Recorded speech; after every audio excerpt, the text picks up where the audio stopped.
कणकवली इथं नगरपंचायतीच्या अतिक्रमण हटाव मोहिमेनंतर विक्रेत्यांसाठी जागेची मार्किंग सुरू असतानाच वृत्तांकन करणाऱ्या पत्रकारांना रिक्षा चालक बाळा वराडकर आणि माजी नगरसेवक प्रसाद अंधारी यांनी व्हिडिओ चित्रीकरण आणि छायाचित्रीकरण करण्यास अटकाव करत धमकी दिल्याचा प्रकार घडला।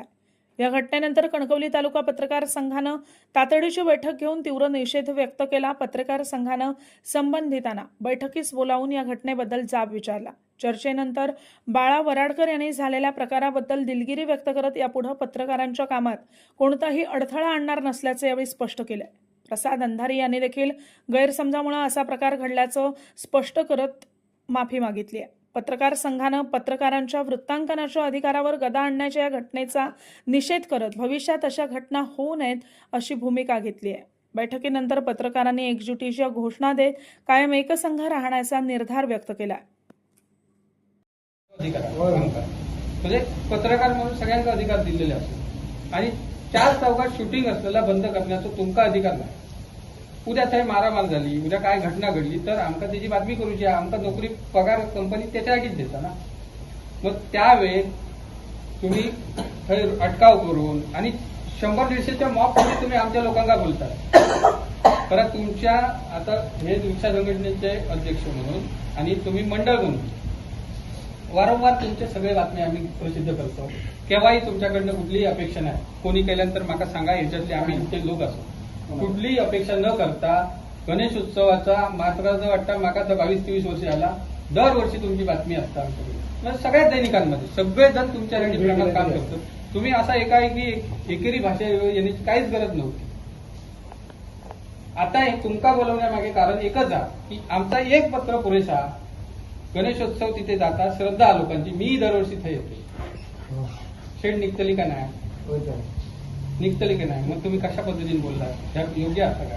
तुमचं वय किती, आमचं डबल वय आहे, तुम्ही असे वागणं चुकीचं आहे। ह्याच्या पुढे साहेब तू जेटे साहेब बोलतील राहू शकतो। आता एक काम करूया, मला वाटतं तुम्ही आता बोलला बरोबर आहे। आता यांनी सांगितलं पत्र आम्ही तुमची बातमी असतो, अन्नाने आमच्या बातमी व्हॉट्सअपवर टाकलेला आम्ही छापतो, तुमचे पण आमचे रिलेशन तुम्ही दिलेलं आम्ही छापतो का? तुम्ही जर कार्य करतात तर खरोखर चांगलं, परंतु पत्रकारांच्या बाबतीत जर तुम्ही बोललात अनिकेत उचलेचा विषय वेगळा होतो। अनिकेत उचलेचा विषय पर्सनल असल्यामुळे त्याच्यात आम्ही पडला नसतो। पत्रकार म्हणून अनेक उचलेक जर मारहाण झाली असती बातमीसाठी तर मग आम्ही पण रस्त्यावर उतरला असतो, लक्षात घ्या। पण आम्ही खै उतरायचं आहे, आम्ही खबरा, आम्ही बुद्धिवादी लोक असतो। आम्ही काय तलवारी दांडे घेणे आमचं काम नाही, पेन आणि कॅमेरा हे आमचं शस्त्र, आम्ही त्याच्यावरच लढतो, लक्षात घ्या। आणि लोकशाही मानणं आमचं पहिलं काम आहे। तर तुम्ही जर माफी मागत आता तुम्ही बोलला तर माफ करा। आम्ही काय ठरवलं की बाबा अण्णांना फोन करूया, तुमच्या ओळखीचे अण्णा आमच्या कायम संपर्कात असतं। तुम्ही माफी मागितला तर विषय नसतो पुढचं, नाही तर आम्ही आता काय पोलीस स्टेशनला जाऊन तुमच्या नावासहित तक्रार देणार होतो, विषय लक्षात। परंतु आम्ही ज्या शहरात राहतो त्या शहरात वाद नको, तुमच्या आमच्यामध्ये तरी नको, बरोबर आहे। म्हणून आपण हा विषय मिटूचो। तर याच्या पुढे तुम्ही करणार म्हटलं आणि ह्या जर तुम्ही माफी मागितला, ही माफी मागणार ह्या आपल्या मिटिंग पुरतो विषय नाही। कारण काल तुम्ही जे काय धमकी दिला, सगळ्याचा काय बोलण्याचा 4 चौघात दिला, तर 100 लोकांच्या समोर झाला, सगळ्याच लोकांच्या समोर झाला, काल विषय झाला। त्यामुळे तुम्ही यांच्या समोर जी काय असं तुमची माफी व्यक्त करा, विषय एका मिनिटात न संपून जा। तुम्ही बोलानंतर बोलतोय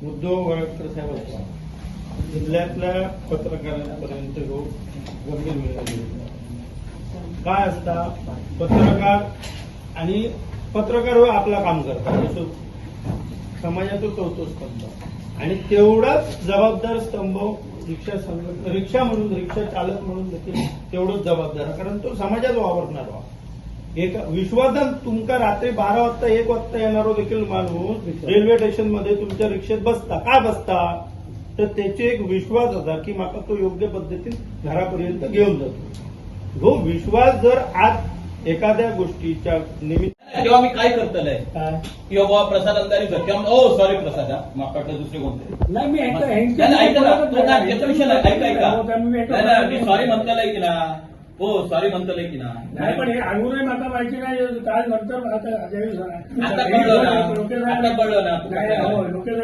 फोन केले ना तेव्हा समजलं मी त्या विषयावर आधी दुसऱ्यांदा येतोय। माझा महत्वाचा विषय बोलायचा, एका विषय संतोषने हात घातला।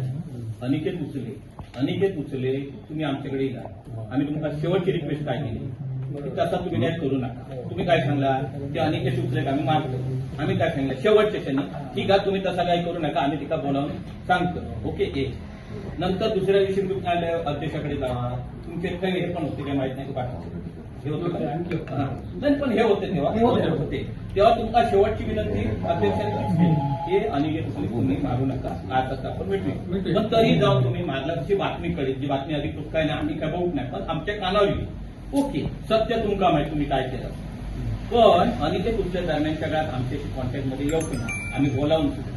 आणि अनिकेत उठलेला जो मॅटर होतो तो पर्सनल लेवलला होतो.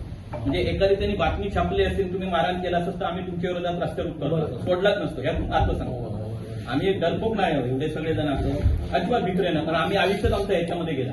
मुद्दा एकच हा की अनिकेत उचले तो मॅटर पर्सनल झाल्यामुळे आम्ही त्याच्यामध्ये भाग घेऊ.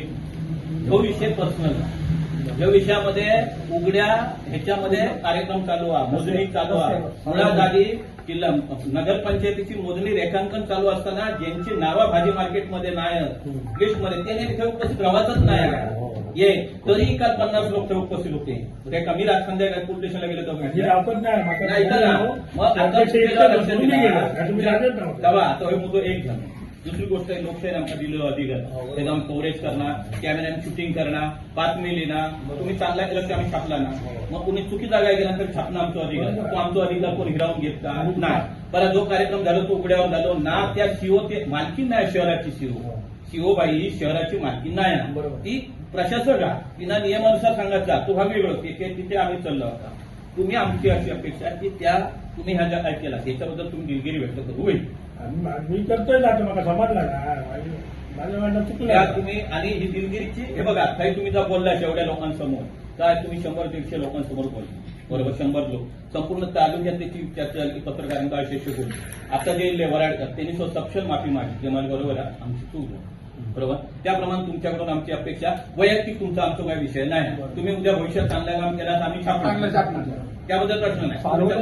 आम्ही आजपर्यंत छापा दिलो तुमचे नाव बातमी कव्हर करताना त्याला थांबवला गेला. भविष्यात कव्हर करताना थांबतात कॅमेरा थांबव शूटिंग करायचं नाही. मोबाईल तुमच्या बरोबर तुम्ही ती भूमिका घेतल्यामुळे जेटे साहेब ही भूमिका घेतल्यामुळे काय आला उरलेले सगळे त्याच्या अंगावर अहो ते फटून भाजीवाले खैसून आणलेले